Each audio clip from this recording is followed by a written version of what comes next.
Okay, thank you.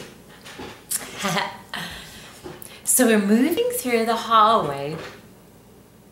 I'm caught up in my thoughts, not mindful that I'm walking through the hallway, not mindful that I am encountering someone else, but all of a sudden I might feel a presence, like just like you would feel an air conditioner vent as you walk by the air conditioner vent. You feel cold air. I might feel something from this person, and so finally I come back into the mindfulness that whatever I am, is in this body walking through this hallway, and I've encountered energy in the form of a human being, another human being. And I see this person and see that the person is clearly upset. I can choose to engage that person, asking them how they are, or sharing an observation. It seems to be that it is something occupying your thoughts, is something of concern to you, and begin to have a conversation, an inquiry about what that person might be experiencing. As I'm mindful, if that person is upset and this energy, let's say they might even be angry with me about a decision I made that might be influencing them as a program administrator.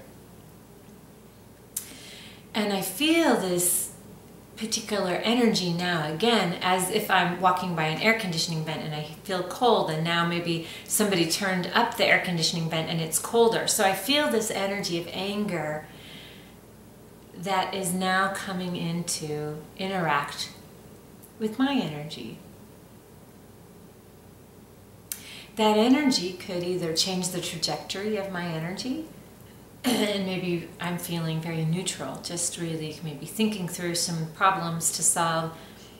But now I see that person and I'm showing up in compassion, so their anger might change the trajectory of my compassion, or their anger may be absorbed by my compassion.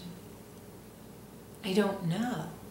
But if this aspect of physics is true, I now recognize all the myriad of choices that I have to promote peace and compassion right there in that moment, in that hallway.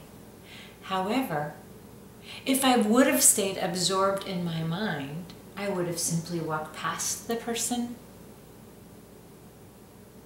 never acknowledged them, never had an opportunity to have an energy exchange with them. In this case, in the form of a conversation.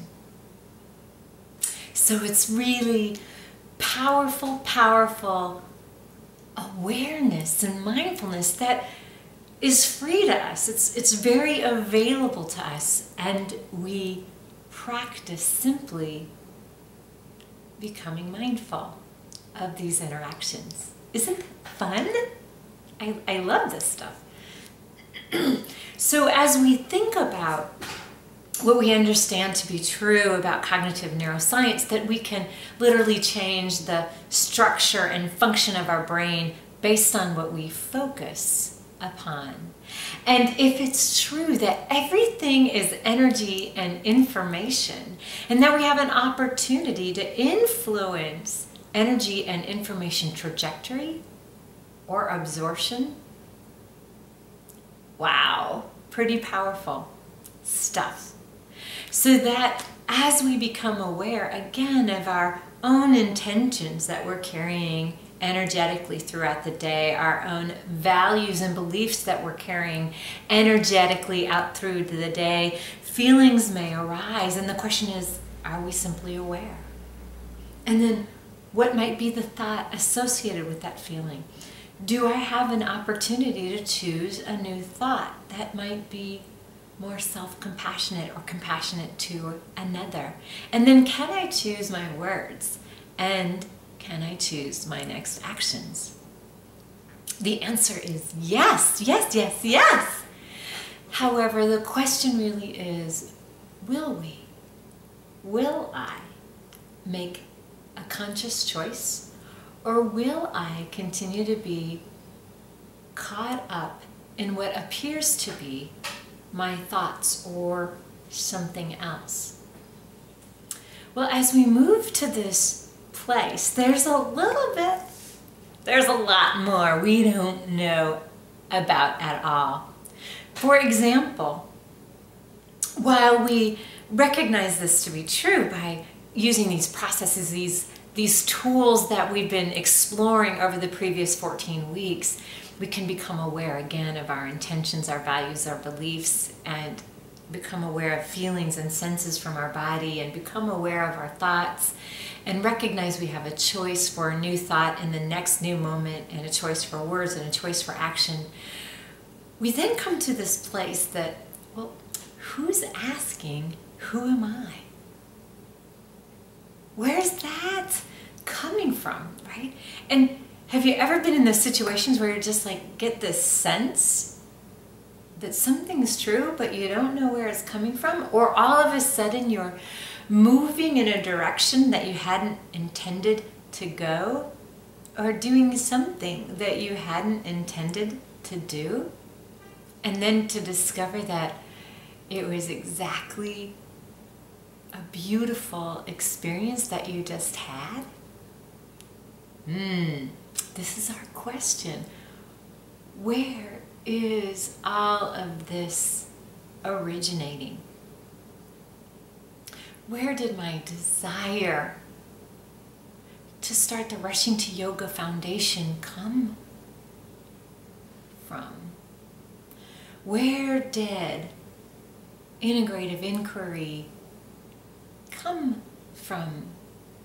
Yes, I can answer the question about all of the beautiful teachers that have influenced me and the work that is theirs that I've simply put together in this form. I can explain a bit of the science that enthralled my brain or my mind, but the notion of from where did this all come, I don't know. I don't even know where the mind exists when we say the mind and the brain, which is why we've intentionally tried to differentiate those two throughout this course. We can observe how the brain processes things. However, we do not know where thought originates. We can sense in our body experiences, emotions, feelings, and we can monitor that, but we don't know from where those originated. Spiritual practitioners and some philosophers would say it originates in consciousness. And I love this photo. Again, the URL from where it came is cited because it has this idea of, well, sometimes I feel it here, sometimes I feel it here, sometimes I feel it here, sometimes I feel it all over the place, but I don't know from where it originated. I have no idea. I have no idea what consciousness is.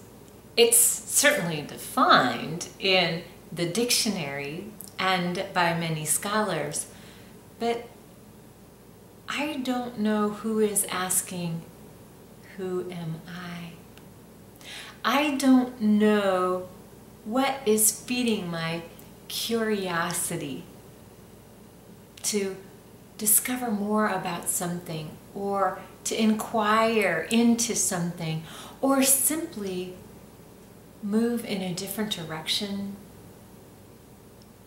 that may be counter to every past experience I've had this far in my life. I don't know. We're still exploring this aspect. It's so exciting. So in this aspect of I don't know resides multiple possibilities. We don't know what it looks like. We don't know where the origin is. We don't know, like in quantum physics, if the particle influences the wave or the wave influences the particle. We don't know if the mind influences the thought, or a thought influences the brain or the mind, or we don't know. And it's so exciting that we don't know. Because as the scholars had said, the physics scholars have talked about, there's a beautiful balance in this continuum of known and unknown. There's an integration and beauty that can occur of what we understand to be true in this moment with what we feel and sense to be true and what we do not know. Rejecting one for the sake of the other is not what we are meant to do. Rather, integrating one with the other and really tapping into an intelligence that perhaps we've never practiced before, so that we can find the answers to the problems we have not yet resolved. This notion of integrative inquiry,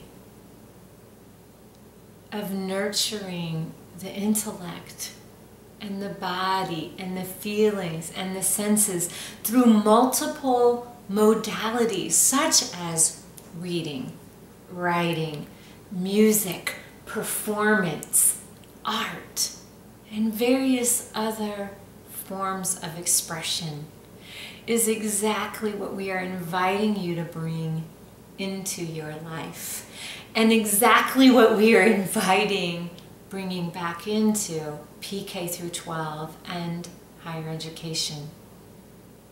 We're inviting you to bring it into your workplace, your home.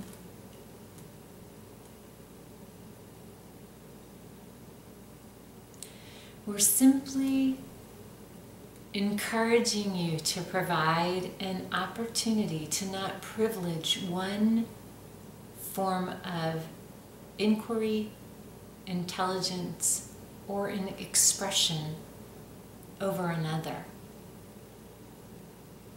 We're simply inviting you to integrate all of them and be mindful of the wisdom they all have to bring to your life and the lives of others as we move forward in self-expression, in compassion, in peace,